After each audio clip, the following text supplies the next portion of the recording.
Kevin, what are you doing here? Oh, I'm just filling in for Billy. I need 660 shad crankbaits in the Series 5 model. We're out. You're not out. You got all kinds of them right there. We're out. Kevin, I need 6. Have a lollipop. I do not want a lollipop. Have a lollipop.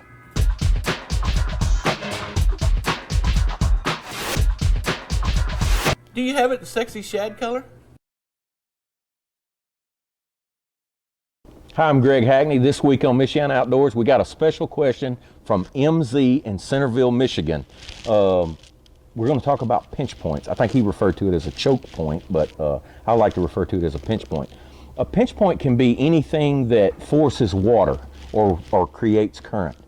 You know, there are river systems around the country that have jetties, and it can be a blowhole, a place where rocks are washed out and left a little opening, and that current is forced through there. Can be created by two islands. You know, two islands together and you get wind and you get some natural current. Culverts, anything that would force water and create a feeding place for a bass. You know, one thing about a bass most of the time is a lazy fish. And what I mean by that is he wants to set in the easiest place to catch food. And these pinch points are really a place for that. And it doesn't matter if it's smallmouth or largemouth. A pinch point can be where you got a big patch of grass and a place where the grass funnels down.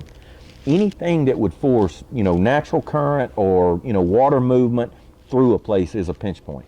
You know, some of the best places I found, you know, especially in the northern part of the United States on natural lakes, are a lot of times you'll have these scenarios where you'll have a big bay of water and then it'll neck down and run into another big bay of water, and which is just a natural place because you feel like, and bait migrates a lot on natural lakes, that especially like from winter or fall, everything starts to move around. A place like that is where, you know, maybe that bait summered in that one bay and it's moving out to the bigger bay, you know, to winter, and so everything's going to come through that gap. And typically it doesn't necessarily have to be a tiny gap.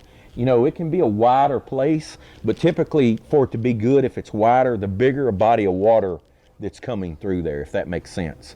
If you got two small bodies, then it's, you know, a smaller gap is best because it's forcing, you know, you don't have as much water flow. Where if you got two big bodies of water that neck down, you know, the wind will create a lot more current.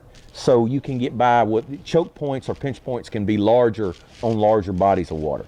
You know, a lot of times another thing that happens when you have a strong current in a place like this, you know, we like to think of that bass wanting to be on the down current side, but more times than not, they want to be on the upstream side of that. And what happens, it's like an upwelling. You'll have the current running, and you typically, you know, this bay of water is one depth, and that choke point, typically, the better ones are a little shallower, so you'll have a ledge. And what'll happen is that current's coming, it'll hit that ledge and then turn up and run through the pinch point. And that fish a lot of times will lay right on that drop and face, you know, out into the deep water of where the current's coming from. And it's an easy place for him. Again, it goes back to them, you know, they don't want to work hard. So he just lays there, and the instant that whatever bait travels with that flow of water, whether it's created by the wind or current, whatever's moving that water through that place, he's just sitting there waiting. When it comes over, a bass is an opportunist. And it doesn't matter if it's a smallmouth or a largemouth. But one thing about a pinch point is typically it won't be good every day. You need that current. You know, if you get consistent wind from one direction, you know, and those fish are set up, the instant that wind dies, you know, typically that place goes away.